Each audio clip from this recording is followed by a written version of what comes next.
we are welcoming back Stephanie Barger to talk about something a little bit off the beaten path, and that is what to do if you have a dog that humps. Yes, yes. And I usually use the word mounting, but everybody doesn't know what that means. So basically, when I'm using mounting, it means hump.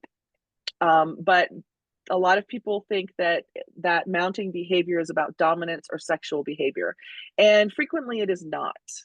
It can be a response to being overexcited, overstimulated. It's something that happens in play normally, or it can even be stress relief. So it's not necessarily a problem.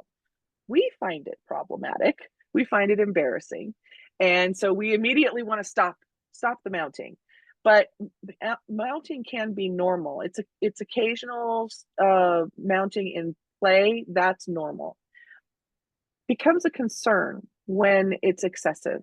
If your dog, basically the first thing they do when they go into a play group, he or she, and females will mount too, are immediately finding the next dog that they are going to mount, then that's excessive. It's possibly compulsive.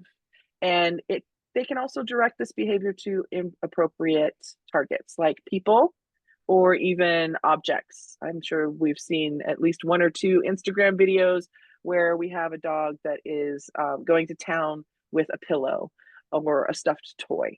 It's now becoming problematic, and maybe you want to address. The real thing that you were looking for is the object being mounted, the creature, human, whether it be human or dog, are they reacting badly? If the dog that is being mounted is not reacting badly, then they don't have a problem with it. So if they don't have a problem with it, then I would just let it go.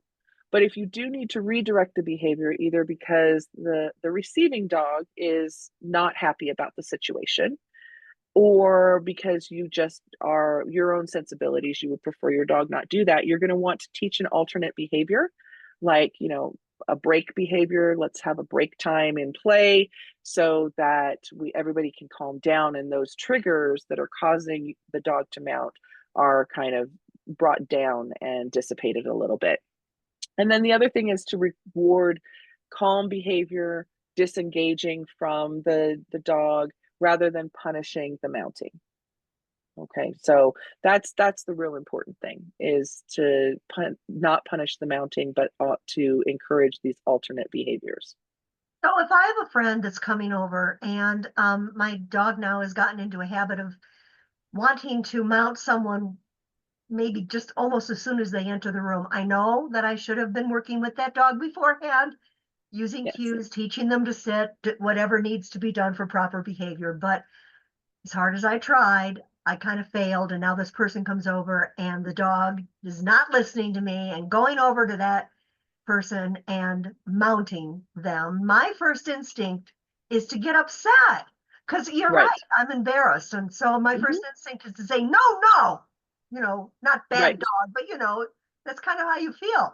Instead, I need to take a calmer approach. Yes, Uh, yes. Give me some tips on what I would do under those circumstances. You're not going to know whether or not the training that you have done beforehand is at the point where it can tolerate and be successful when an actual person is coming in.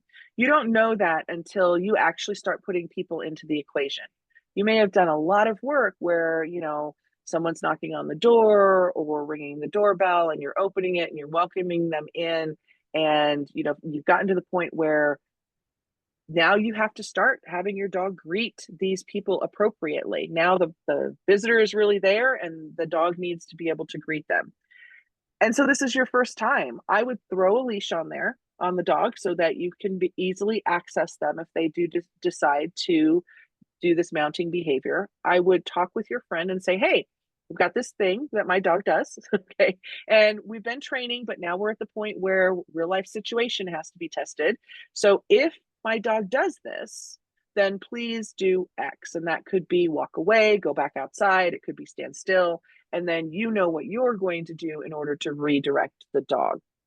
And you have that leash to help you, not to necessarily pull them off, but to get their attention, right? Sometimes I like to wiggle the leash a little bit to kind of get their attention. I'm not popping it or yanking them or anything like that. I'm just kind of, it's nice and loose and slack. And I'm like, hey, I'm over here. Remember me?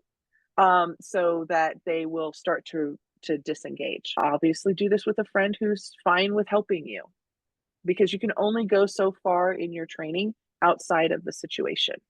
And you only know whether or not you have to do more of that practice outside of the situation.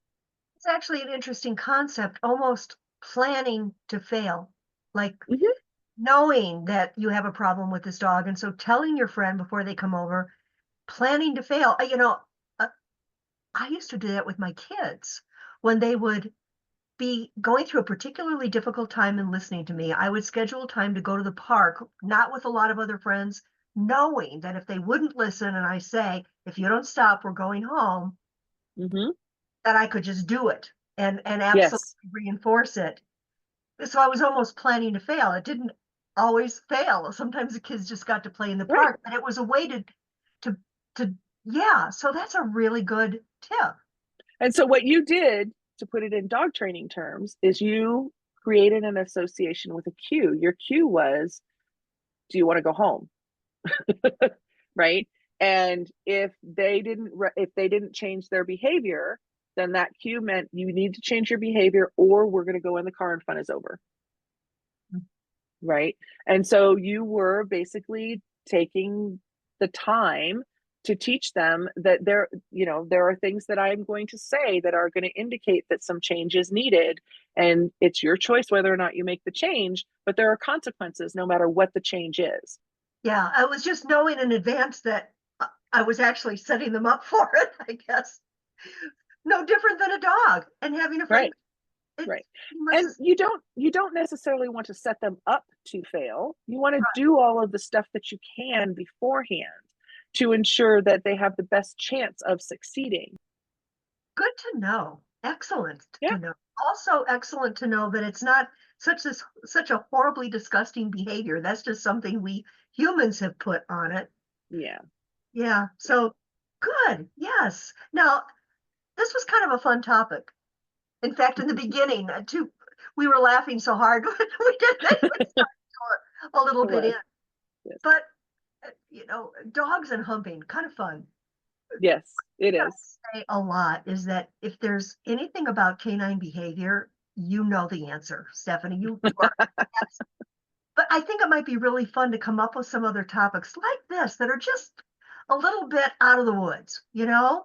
And so Mhm. I'd love to challenge our listeners to come up with topics that you can't answer. Oh, are we gonna actually record those? Well, I just think crazy topics are fun, and They are. I'd like to see what they come up with. And I bet you anything they can't, that you have an answer to anything they come up with. Be fun to test it out. Well, I'm game if you are. Okay, so everybody, come on, and I might just put this in the beginning of this too, since not everyone watches everything through to the end. Give us some crazy, wacky topics. Find something that Stephanie can't answer. I challenge you. All right. If you need Well, Stephanie in the meantime, all of her information is below. She's always there for calls, and she's happy to help you. Take care. take care, Lee. Thank you. Bye bye. Bye-bye.